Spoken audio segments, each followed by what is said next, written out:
Hello students, 11th class science के अंदर chemistry जो अपना सब्जेक्ट है उसके अंदर अपना चैप्टर फर्स्ट जिसका नाम basic concept of the chemistry है, जिसके अंदर हम पार्ट 7 की बात कर रहे हैं।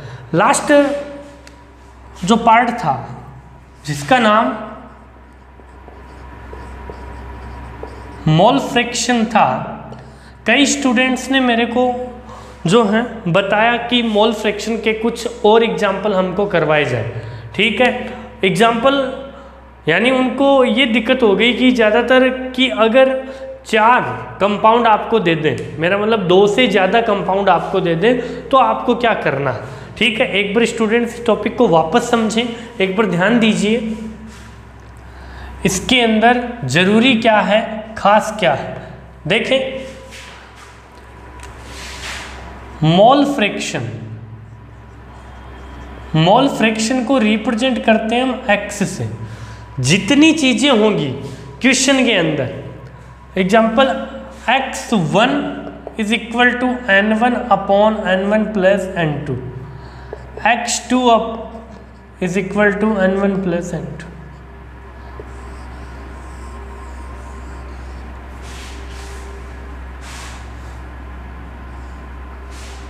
ठीक है, जैसे कोई भी क्वेश्चन आ गया आपके पास और क्वेश्चन के अंदर 4 कंपाउंड है, तो बेटा कुछ नहीं करना, आपको चारों कंपाउंड को एक एक को नेम दे देना, x1, x2, x3, x4। ठीक है, या उनको नाम दे देंगे n1, n2, n3, n4। ठीक है, एग्जाम्पल करके ही देखते हैं साथ में। देखो student, x1 is equal to n1 upon n1 plus n2, n3, n4, n5 जितने भी आपको कंपाउंड दिए होंगे उसके अकॉर्डिंग हम नोमेनक्लेचर कर देंगे। देखो एक बार,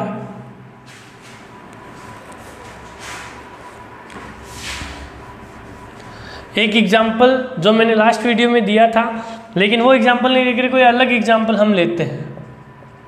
16 ग्राम CH4, 20 ग्राम NaOH, ठीक है, और एक था 90 gram glucose are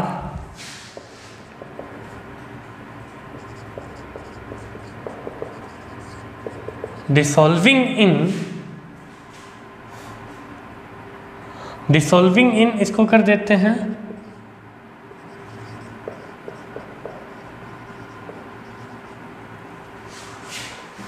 360 ml of water.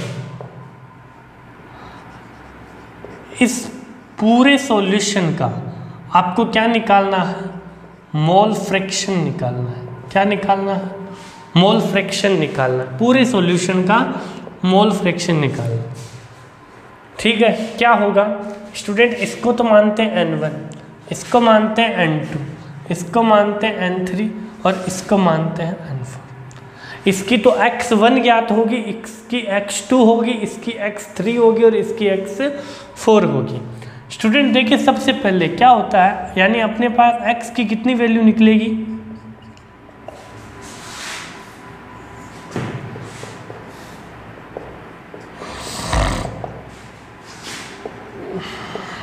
Total 4 है ना आपके पास।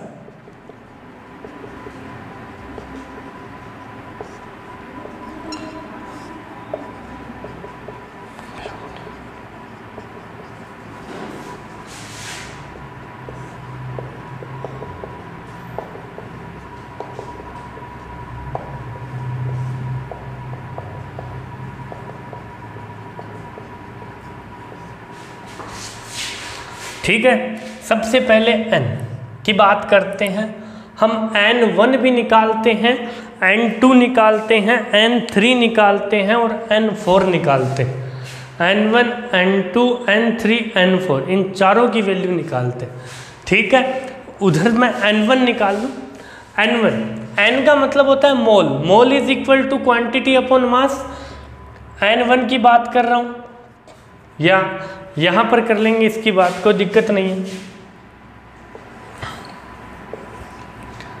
n1 क्वांटिटी कितनी दी है, 16। CH4 का मास कितना होता है, 16, n1 आएगा 1, n2 is equal to quantity mass कितना होता है NaOH का 40, कितना आया 1/2 है ना। 1/2 को मैं 0.5 भी लिख सकता हूँ। N3 90 और ग्लूकोज का मास कितना होता है 180, तो इसका भी कितना है 0.5। N4 क्या है, N4 इज इक्वल टू हो जाएगा आपके, N4 वाटर है ना, 360 वाटर का मास कितना होता है 18, ठीक है, ये आ जाएगा 20, ठीक है। यानी आपके पास चारों N की वैल्यू आ गई। सबसे पहले इसकी बात करते हैं,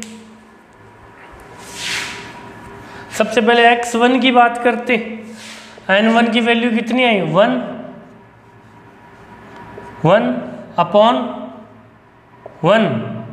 प्लस 0.5, N3 कितना है 0.5 प्लस 20 इज इक्वल टू कितना आया 1, ये हो गया 1 2 और 22, 1/22, ठीक है। अब X2 की निकालते हैं, N2 upon N1 plus N2 plus N3 plus N4। N2 हो गया कितना, N2 है 0.5 अपॉन 1 प्लस 0.5, 0.5 प्लस 20, तो ये हो गया 0.5 अपॉन 22, ठीक है। ये हो गया N1, ये हो गया X1, ये हो गया X2। अब X3 निकालते हैं। N3 कितना आपके पास 0.5 upon 1 plus 0.5 plus 0.5 plus 20, 0.5 upon 22, ये X3। N4 क्या हो गया, N4 है, N4 कितना आया 20, N4 कितना आ रहा है 20, तो ये आ जाएगा 20 अपॉन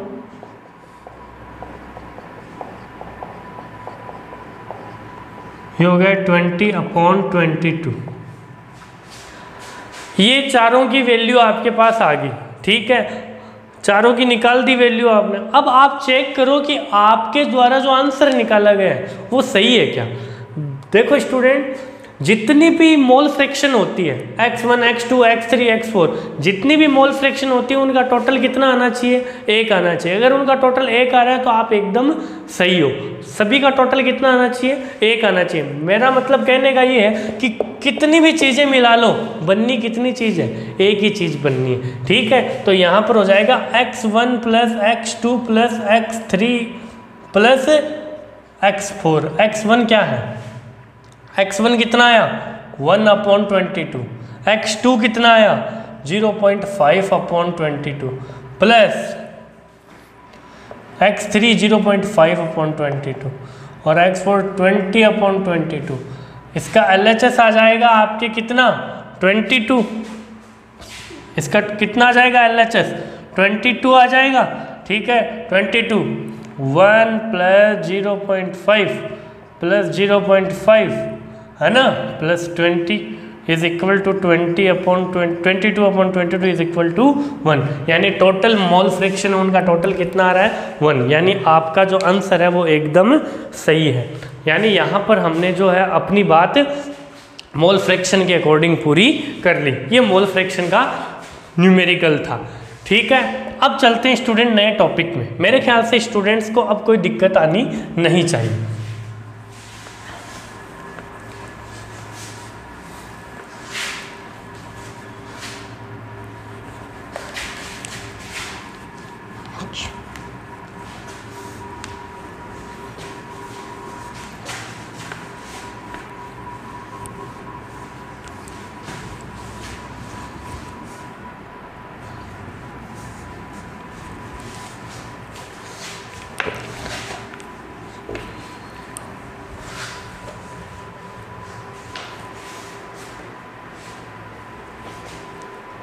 नया टॉपिक है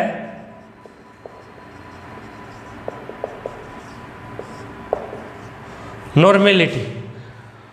नॉर्मेलिटी से पहले आपको पता होना चाहिए इक्विवेलेंट मास का। किसका पता होना चाहिए, इक्विवेलेंट मास का। इक्विवेलेंट मास क्या होता है, इक्विवेलेंट मास का फॉर्मूला होता है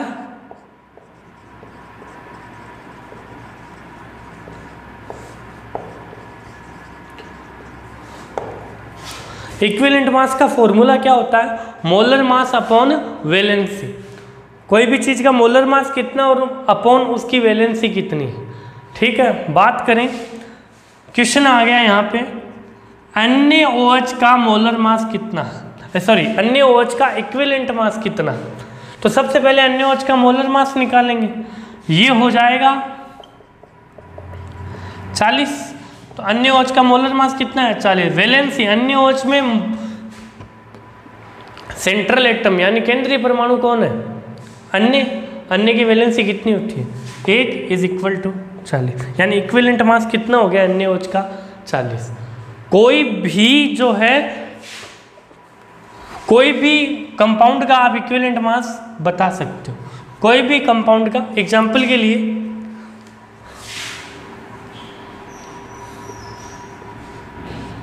CaCO3 का इक्विवेलेंट मास कितना होगा, पहले formula molar mass upon valency, इसका 40 + 12 + 16 × 3, ये हो जाएगा स्टूडेंट 100। मोलर मास कितना 100। वैलेंसी सेंट्रल एटम कौन है कैल्शियम, कैल्शियम की कितनी होगी, तो इसका इक्विवेलेंट मास कितना आ गया। समझ में आया, कोई दिक्कत वाली बात नहीं। नॉर्मेलिटी की बात करते हैं। नॉर्मेलिटी का फॉर्मूला क्या होता है देखें student,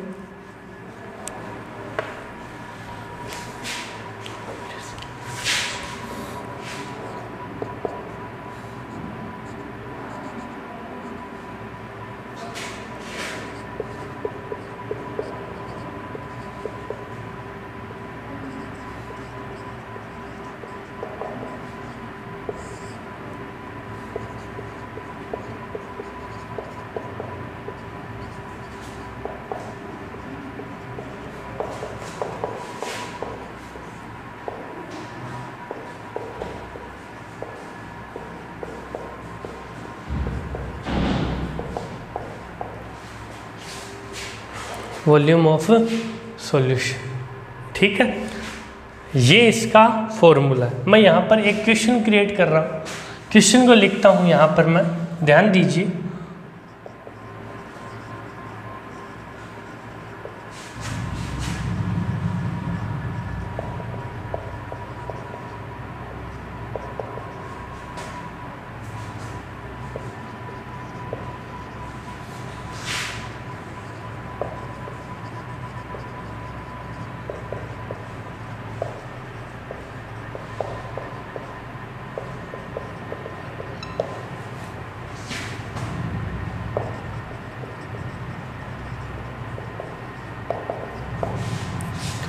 $50 gram CaCO3 are dissolved in water and prepare 1000 ml of solution.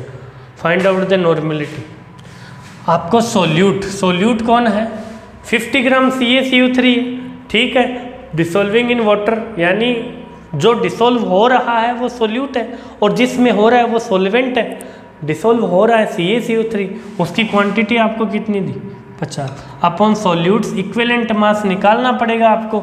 Equivalent mass is equal to होता है मोलर मास अपॉन वैलेंसी, ठीक है। तो मोलर मास कितना होता है CaCO3 का 100, वैलेंसी है 2, क्योंकि कैल्शियम कार्बोनेट में किसका क्या है सेंट्रल एटम कैल्शियम है, कैल्शियम की वैलेंसी 2 होती है इसलिए 50। सोल्यूट्स क्वांटिटी 50, सोल्यूट्स इक्विवेलेंट मास हो गया 50 into 1000 upon volume of solution. Total volume कितना बना 1000, कट हो गया 1, ठीक है। ऐसे नॉर्मेलिटी क्या करते हैं। सबसे बड़ी बात सर हमें वैलेंसी कैसे पता चलेगी, सबसे इंपॉर्टेंट बात ये रहेगी कि हमें सर वैलेंसी कैसे पता चलेगी। स्टूडेंट इंपॉर्टेंट जो वैलेंसी है जो आपके काम आएगी वो मैं यहाँ लिख देता हूँ। सोडियम की वैलेंसी 1, पोटेशियम की 1, कैल्शियम की होती है 2, एल्यूमिनियम की होती है 3, मैग्नीशियम की होती है 2, ठीक है। और आपके हो जाएगा कौन, ऑक्सीजन की होती है 2, नाइट्रोजन की होती है 3, फास्फोरस की होती है 3, ठीक है। हाइड्रोजन की होती है 1, ठीक है। और कार्बन की वैलेंसी होती है 4। तो स्टूडेंट ये आपके पास ये है, इसके अलावा ज़्यादातर आपसे जो है कोई पूछता नहीं है, इसके अलावा कोई जो है वैलेंसी आपको पूछता नहीं है। तो स्टूडेंट इसके अलावा कोई पूछे तो इसकी बात Cl और लिख देता हूँ मैं। Cl जो होता है उसकी भी 1 ही होती है, Cl जो होता है उसकी भी 1 ही होती है, ठीक है। तो स्टूडेंट इसी के साथ जो है अपना ये टॉपिक नेक्स्ट पार्ट के अंदर नॉर्मलिटी से रिलेटेड एक एग्जाम्पल और करेंगे, ठीक है। उसके बाद लगभग आपकी जो मेरा मतलब मोल कॉन्सेप्ट है वो लगभग कंप्लीट हो जाएगा, ठीक है। इसका एक एग्जाम्पल और करेंगे विथ एक थोड़ा सा हार्ड जो है लैंग्वेज के अंदर, इससे न्यूमेरिकल को लेंगे। इसी के साथ मैं इस पार्ट 7 को कंप्लीट करता हूँ। Thank you student.